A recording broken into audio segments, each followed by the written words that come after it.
nul autre que notre ami Alex Miskirchian. La Bonsoir. prononciation est bonne? Oui. Oui. Et alors, il est accompagné d'un élève qui te suit depuis tous les débuts dans l'école que tu as ouverte ici en Belgique, qui est Dima Yuzyoan. Uzoyan. Ouzoyan, voilà, c'est bien ça. Bonjour. Donc voilà, voilà un petit peu mettre l'ambiance boxe aujourd'hui. On Bien va sûr. revenir un petit peu sur toute la carrière et la vie de notre ami Alex. Donc avec tout ce qu'il voudra bien nous dévoiler. On aime bien faire connaissance de fond en comble avec nos invités. Et pour nous, c'est un honneur de vous recevoir aujourd'hui. Vous Pardon. pouvez me tutoyer. Bonsoir Alex. Bonsoir. Ça va, ça va? Ça va. J'ai une question à te poser qui concerne un petit peu ton parcours, donc le début de ta carrière. J'aimerais bien que tu nous parles des 3 titres européens en poids plume. Ce sont des titres qui m'ont marqué très fort, hein, parce que bon, avant de parler peut-être de ces titres-là, il faut dire que j'ai été champion Belgique à l'âge de 18 ans. Oui, tu Puis, as commencé par là avant d'arriver au championnat d'Europe. Bien. C'est le sommet, ça, le championnat d'Europe. pour ouais, toi. non, le sommet c'était le championnat du monde, mais je vais revenir, je vais vous expliquer tout ça. Mais donc j'ai fait mon championnat Belgique, puis j'ai attaqué mon titre de champion de la communauté européenne.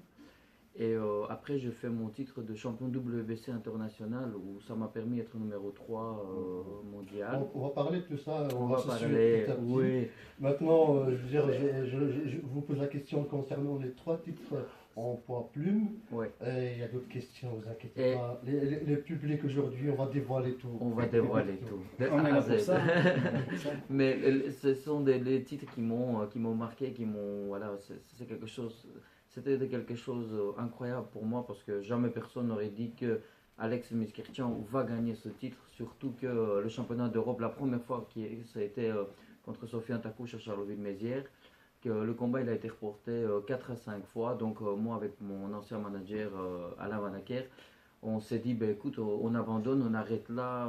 Je lui dis, écoute, j'en ai marre, je pars en vacances. C'est une petite anecdote. Et je suis parti en vacances et après il m'a téléphoné, il m'a dit, bon Alex, c'est bon quoi. Pour finir, c'est signé. Et je me suis entraîné avec la rage, avec la haine en moi que j'avais. J'ai perdu mon poids parce que je perdais beaucoup de poids à ce moment-là parce que quand on est sportif de haut niveau dans la boxe, ben, vous le savez bien, il y a de la perte Oui, de poids et tout ce qu'ils ont suivi. important, oui. Voilà. J'ai perdu mon poids, je me suis entraîné très fort. Et j'ai été à Charleville-Mézières, c'était le 30 septembre 2011.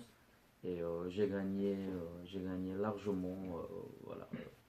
Puis mon deuxième championnat, ben, c'était au Spirodome de Charleroi, Tu as gagné sur KO ou c'était au point? au point, 12 rondes. 12 Mais rondes. c'était 12 rondes acharnées.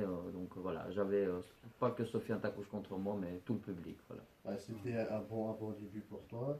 Les fonds enfin, d'Alex, hein, je ne vais pas le cacher. Ouais. D'ailleurs, on va revenir sur l'âge de 24 ans. Oui. C'est là que moi j'ai connu Alex avec une petite invitation parce que j'ai fait de la boxe par avant et j'avais mis une photo de moi sur la pause et il m'a envoyé une invitation. Chez qui, ben là j'ai su que c'était le voisin de ma maman. Enfin, Voilà, le monde. ouais. Ça vous a fait quoi d'être en fait champion du monde international à l'âge de 24 ans? Personne n'aurait cru, parce que le Thaïlandais que je boxais, Ratchamogol Sorpleonchit, très fort, très fort. Je vais être honnête avec vous, il m'a mis un crochet, c'était un gaucher, et il m'a mis un crochet droit à la mâchoire au premier round. Là, C'était à Dinan le combat. non, c'était à Ciné, Ah, Ciné, c'était ouais. à Ciné. Et je l'ai vu en 10 à ce moment-là. Ouais. Donc je fais l'ascenseur, je descends, je remonte et voilà, je donne des coups mais je ne vois rien. Et après, ben, un coup de chance, bon travail, réfléchi et comme je dis toujours, des bons déplacements, des bons esquifs et paf, au bon moment et c'est terminé. Toute ta carrière de boxeur, parce qu'on sait quand même que c'est le sport quasi le plus violent qui peut exister, tu en as des séquelles ou c'est nickel, t'es comme avant, il n'y a pas de problème, même ta carrière est terminée? J'ai beaucoup de séquelles, Ouais. beaucoup. Surtout quand il y a les changements de temps, j'arrive plus à fermer mes mains, j'ai des douleurs à la tête de temps en temps, Ouais. cervicales, mais voilà, c'est comme ça, c'est la vie. C'est un c'est ce que sport je qui fais. use quand même alors. Hein. Ça use très fort. Au niveau professionnel, ça use très fort. Ouais. Et c'était pendant quelle période parce que j'avais appris à ce moment-là que tu faisais ton entraînement aux États-Unis. C'était quand tu te préparais pour la Coupe du Monde, je crois, pour le championnat du monde.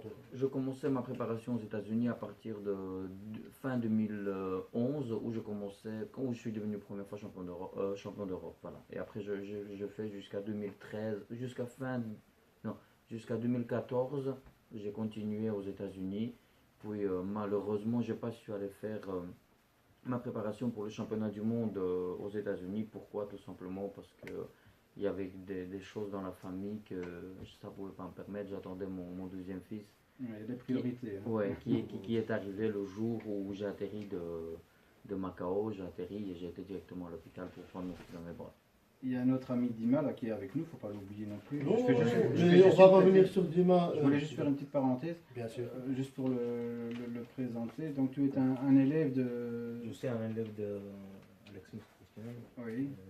Tu es là depuis le début où il a ouvert Depuis le début qu'il a ouvert sa salle, c'était en 2011, 2012. Voilà. Ça, on était tout le temps ensemble, c'était vraiment une famille, quoi. Et c'est juste pour l'entraînement ou il y a des combats qui sont réalisés J'ai déjà fait des démonstrations de premiers combats. Après, j'ai pas su continuer parce que j'avais problème de santé. Et voilà, c'est pour ça j'ai arrêté un petit moment. Et là, je dois reprendre encore. Petit à petit, quoi. Super. Ben, je crois qu'il a répondu à toutes mes questions là. Non, je rigole. Ton hasard. Non, c'est pas grave, mais on va rester avec Dima.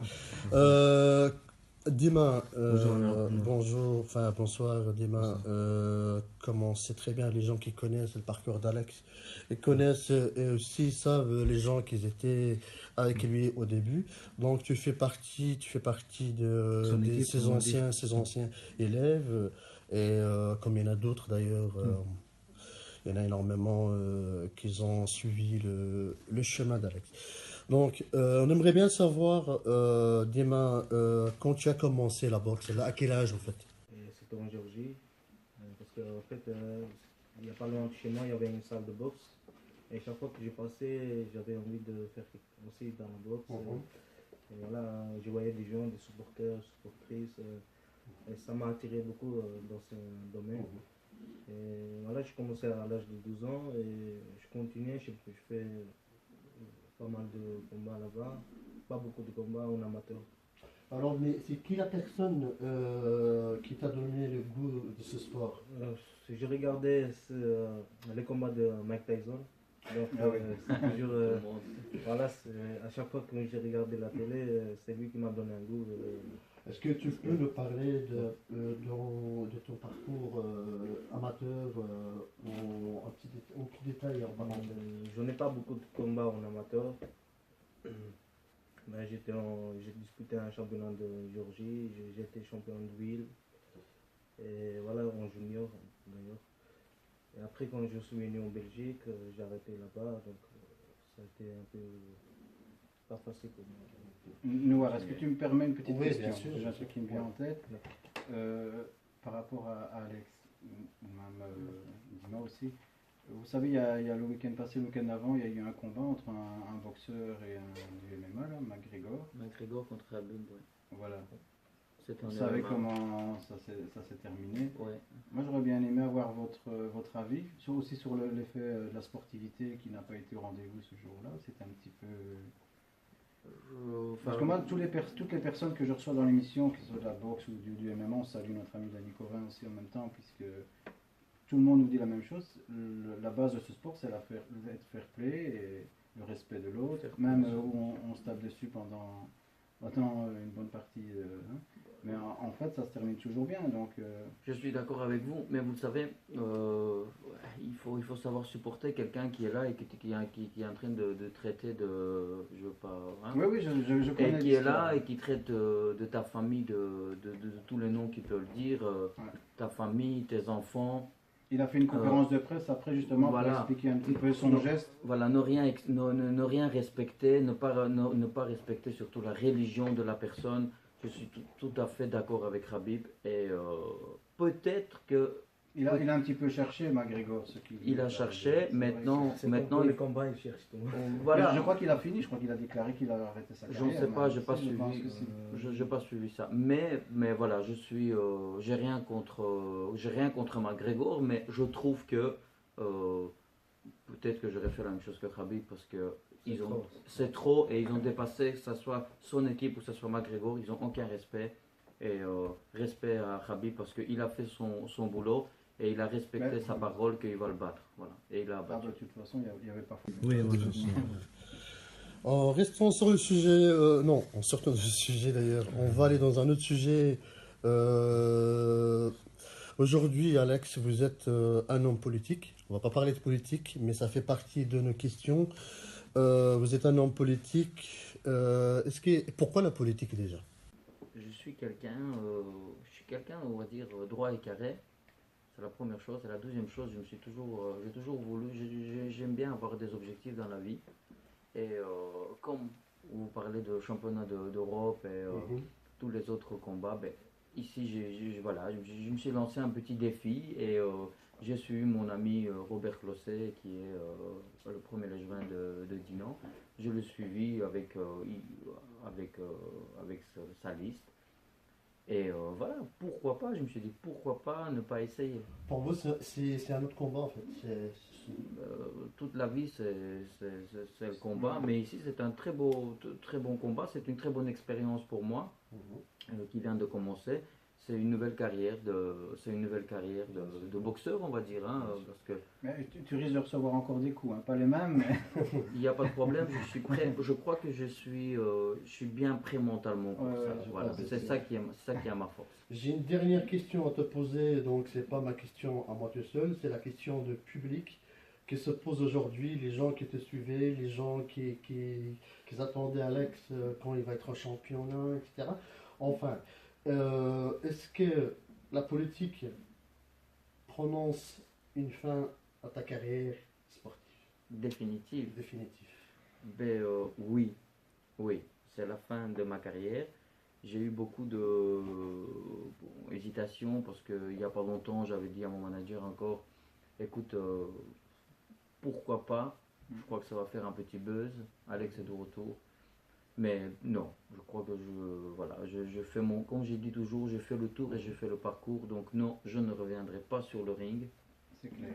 Par contre, je reviendrai sur le ring, mais avec mes élèves, avec des jeunes, avec des jeunes qui ont beaucoup de talent, qui veulent persévérer dans ce sport. Et je soutiens la boxe belge, je soutiens tous ces professionnels et tous ces amateurs, l'équipe nationale. Pourquoi? Parce que voilà, c'est déjà monter dans le ring, c'est déjà un geste, un très beau geste. Voilà, il faut On a avoir un du très cœur. bel exemple pour le moment avec notre ami Riyad Meri. Hein. Oui, bien sûr, c'est un garçon qui a beaucoup de talent. Maintenant, dans la boxe, comme je dis toujours, le talent, ça ne suffit pas. Ça ne suffit pas du tout, il faut beaucoup de travail. Un truc, je joue au foot. Depuis 3-4 mois déjà, c'est pas plus, 6 Tu mois. as été entraîné avec... Dans quel club? Je joue à Sommières, au P4. Ah ouais. Ouais, donc Ça- je prends ça se passe bien. du plaisir. Je crois que je vais revenir au P4 de Dinan, comme ça on va se revoir. Pas de problème, t'es le bienvenu. On joue, on s'amuse. À quel poste? Oh, moi je suis stopper. Ah, ouais. Ouais, je stoppe tout ce Ouais, qui mais pas avec les points. Hein. Non, mais j'ai un bon physique, je m'entraîne, vous savez, je m'entraîne quand même 12 heures par jour, je continue de m'entraîner, enfin je crois que vous voyez quand même que je ne suis pas devenu... Non. je me sens bien, voilà, je me sens bien, je continue le sport malgré tout, puis avec mes élèves, à la salle de sport. Bah, bon, justement, on va un petit peu en parler, faire une petite présentation. Alors, un jeune qui arrive et qui a envie, comme notre ami Dima, même à partir de quel âge on peut commencer ce sport? Donc moi j'ai des cours de lundi, mercredi, vendredi de 19h jusqu'à 20h30 pour tous les jeunes de 12, enfin jeunes, pour les adultes de 12 jusqu'à 77 ans, et tous les mercredis et vendredis de 18h jusqu'à 19h de 6 à 2.